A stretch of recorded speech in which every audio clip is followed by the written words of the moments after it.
ایک نوجوان تھا جو بالکل اکیلا پڑ گیا تھا۔ باپ بھی نہیں تھا، ماں بھی نہیں تھی، کوئی دوسرا بھی اس کا یا رشتہ دار قریبی نہیں تھا۔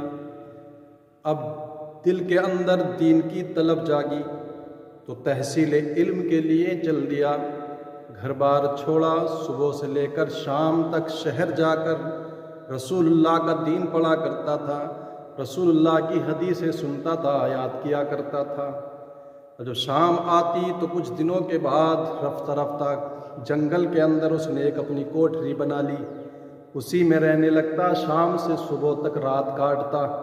جب صبح کا اجالا نمودار ہوتا تو پھر تحصیل علم کے لیے، دین حاصل کرنے کے لیے شہر کی طرف چلا جاتا۔ ایک دن جس جنگل میں یہ نوجوان رہ کر کے علم دین حاصل کر رہا تھا، اپنی راتیں گزر کر رہا تھا، اسی جنگل میں ایک دن وقت کے بادشاہ کی بیٹی شہزادی سیر و تفریح کے لیے آئی اپنے قافلے کے ساتھ۔ سہیلیاں بھی تھیں، باڈی گارڈ بھی تھے۔ اچانک کوئی طوفان آیا، ایسا ماحول پیدا ہوا کہ وہ اپنے قافلے سے بچھڑ گئی، بالکل تنہا رہ گئی۔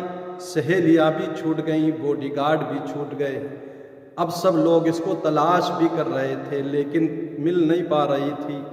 جب رات کا اندھیرا چھانے لگا تو یہ اس نوجوان کی کوٹھری کے قریب پہنچ گئی اور جا کر کے اپنی پناہ کا کہنے لگی کہ مجھے رات کے لیے پناہ دے دو۔ اب نوجوان جس کے اندر دین کی طلب تھی، تحصیل علم کے لیے آیا ہوا تھا، رسول اللہ کی حدیثیں جس نے پڑھی تھیں، جب اس نے اس کو تنے دینا دیکھا تو پہلے تو کچھ سوچ وچار کیا، پھر اس کی مجبور حالت کو دیکھ کر ترس آ گیا۔ اپنی کٹیا میں نوجوان نے اس کو جگہ دے دی۔ اب جب نوجوان گھر سے نکلا تھا، لوگ کہتے تھے اکیلا، کوئی کفالت کرنے والا نہیں ہے، دین پڑھے گا، کہاں سے کھائے گا، کیسے زندگی گزر بسر کرے گا۔ آج بھی لوگ کہتے ہیں نا کہ مولانا بن کر کے کتنا کمائے گا، 10-12 ہزار کیسے گھر کا خرچہ چلائے گا۔ لیکن پیارے یاد رکھنا، اگر تو نے علم کو، تو نے دین کو اختیار کیا ہے، تو رسول اللہ کی حدیثیں سنتا سناتا رہے گا، رب کرم تیرے اوپر فرماتا رہے گا اور تیری زندگی کا بیڑا بھی آگے بڑھتا رہے گا۔ اس لیے کہ وہ تو جانوروں کو بھی بھوکا نہیں مرنے دیتا، پھر انسان اور پھر انسانوں میں بھی وہ جو رسول اللہ کا دین آگے بڑھائے تو اس کو انسان کو، اس بندے کو اللہ رب العزت کیسے تنہا چھوڑ سکتا ہے؟ وہ علم کی برکت سے دوسری چیزیں بھی اس کو عطا فرماتا ہے۔ یہ لڑکی، یہ شہزادی رات بھر اس کی کٹیا میں رہی، اپنے بستر کو اس نے لٹا دیا، چراغ جلا کر کے اپنا سبق یاد کرتا رہا، مطالعہ کرتا رہا۔ اب شیطان دل میں کچوکے لگاتا، وسوسے پیدا کرتا ہے۔ ایک نوجوان دوشیزہ حسین لڑکی تیرے پاس ہے اور تو پڑھائی میں لگا ہوا ہے، اس سے بدکاری کر لے۔ کہتے جب یہ خیال آتا تو نوجوان اپنی انگلی اس جلتے ہوئے چراغ کی روشنی پر اس شمع پہ رکھتا، انگلی جل جاتی، پھر پیچھے کھینچتا۔ پھر شیطان کہتا کوئی تیسرا دیکھنے والا بھی نہیں، کس کو کیا پتہ لگے گا، تو اپنی نفسانی خواہشات کی تکمیل کر لے۔ یہ پھر ہاتھ کو بڑھاتا اور اس شمع کے اوپر رکھتا، انگلی جل جاتی، پھر پیچھے کھینچ لیتا۔ شیطان کہنے لگا آئی ہے تو لے کر کے نہیں آیا، خود چل کر تیرے پاس آئی تو پھر تو کیوں نہیں اس کے ساتھ بدکاری کر لیتا۔ جب شیطان وسوسے ڈالتا، یہ شیطان کے وسوسے سے اپنی انگلی کو اس آگ کے اوپر رکھتا، جلتے ہوئے چراغ کے اوپر، جب وہ جلتی تو پھر ہاتھ واپس کھینچ لیتا۔ اب صبح کا اجالا نمودار ہوا، اس نے کہا چل نکل یہاں سے، بھاگ جا۔ اس لڑکی کو اس نے باہر نکالا۔ اس کا باپ جو بادشاہ تھا وقت کا، وہ اس کی تلاش میں آیا ہوا تھا، بیٹی کو پا لیا۔ کہنے لگا بیٹی تو نے رات کہاں گزاری ہے؟ میں وقت کا بادشاہ ہوں، بیٹی تو یوں بھی کسی رشتہ دار کے یہاں چلے جائے تو معاشرہ جینے نہیں دیتا، ایسا کریں گے کہ بتا کہاں تھی؟ تو لڑکی نے کہا، شہزادی نے کہا میں ایک نوجوان کے پاس تھی، نیک دل انسان تھا۔ کہا اس بات کو میں تسلیم کر سکتا ہوں لیکن معاشرہ تو تسلیم نہیں کرے گا کہ وہ نیک انسان تھا۔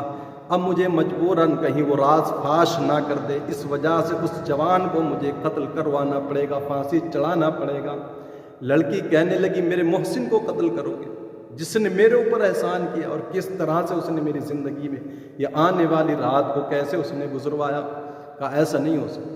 کہا بیٹی تیری بات صرف میں مان سکتا ہوں لیکن معاشرہ تو نہیں مانے گا، اور میں بادشاہ ہوں، میرا اپنا وقار ہے، اس لیے مجبوراً اسے قتل کروانا پڑے گا۔ لڑکی نے کہا ٹھیک ہے، جب آپ اپنے ارادے پر تلے ہوئے ہیں تو ایک بات میری بھی سن لیں، ایک مسئلہ میں بھی اس سے پوچھنا چاہتی ہوں، بس آخری ملاقات کرا دیں۔ نوجوان کو بلایا گیا، بیٹی کو پردے کی آڑ سے بٹھا دیا، ایک طرف نوجوان دوسری طرف وہ عورت، بیچ میں بادشاہ خود بیٹھ جاتا ہے اور کہنے لگا، لڑکی نے کہا اس شہزادے سے، اس علم دین حاصل کرنے والے نوجوان سے، رات بھر میں جاگتی رہی، سویا تو بھی نہیں، لیکن یہ بتاؤ کیا عمل تھا، بار بار ہاتھ کیوں چرا کے اوپر کرتا تھا؟ تو اب نوجوان نے، طالب علم نے کہا، بات یہ تھی کہ تو تنہا میرے پاس تھی، شیطان مداخلت کرنا چاہتا تھا، اور یوں بھی مصطفیٰ کی حدیثیں میں نے پڑھی ہیں کہ جہاں مرد اور عورت ہوتے ہیں تو تیسرا شیطان وہاں موجود ہوتا ہے بدکاری کرانے کے لیے۔ وہ کہنے لگی سوئی میں بھی نہیں اور نیند تجھے بھی نہیں آئی، آخر بتا بار بار ہاتھ چرا کیوں لے کر کے جاتا؟ کہا میں نے رسول اللہ کی حدیثیں پڑھی ہیں، میرے مصطفیٰ نے فرمایا زانی کو جہنم کے سب سے نچلے طبقے میں رکھا جائے گا، جہنمیوں کا خون پیپ اسے پلایا جائے گا۔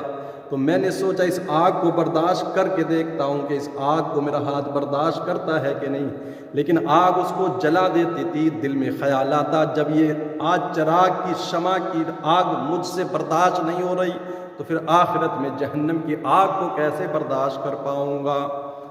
جب بادشاہ نے یہ بات سنی، یہ تو واقعی نیک دل نیک خصلت انسان ہے، کہنے لگا یار تو میرے رسول اللہ کا سچا عاشق ہے، سچا وفادار ہے، پھر جو رسول اللہ کے سچے غلام ہیں ان کو پھانسی نہیں دی جاتی، ان کو تو تخت پر بٹھایا جاتا ہے۔ بادشاہ کہنے لگا اب میں اپنی بیٹی کا نکاح تیرے ساتھ کروں گا اور میرے بعد اس سلطنت کا بادشاہ بھی تو ہی بنے گا۔ کل لوگ کہہ رہے تھے پڑھ لکھ کر کے کیا کر پائے گا، لیکن دیکھ علم حاصل کرا تو رب نے بادشاہت بھی دے دی، اقتدار بھی عطا فرما دیا۔ اس لیے پوری لگن اور محنت کے ساتھ علم حاصل کرنے میں لگ جاؤ، اللہ تعالیٰ ہی ہر ضرورت کی کفالت فرمانے والا ہے۔ حضرت سلیمان علیہ السلام کو اختیار دیا گیا تھا کہ نہیں کہ بتاؤ دولت لوگے، طاقت قوت یا شہرت یا علم حاصل کرو گے؟ تو کہا مجھے علم دے دے۔ آپ نے علم اختیار کیا تو علم کے صدقے میں رب تبارک و تعالیٰ نے بادشاہت کائنات کی عطا فرما دی۔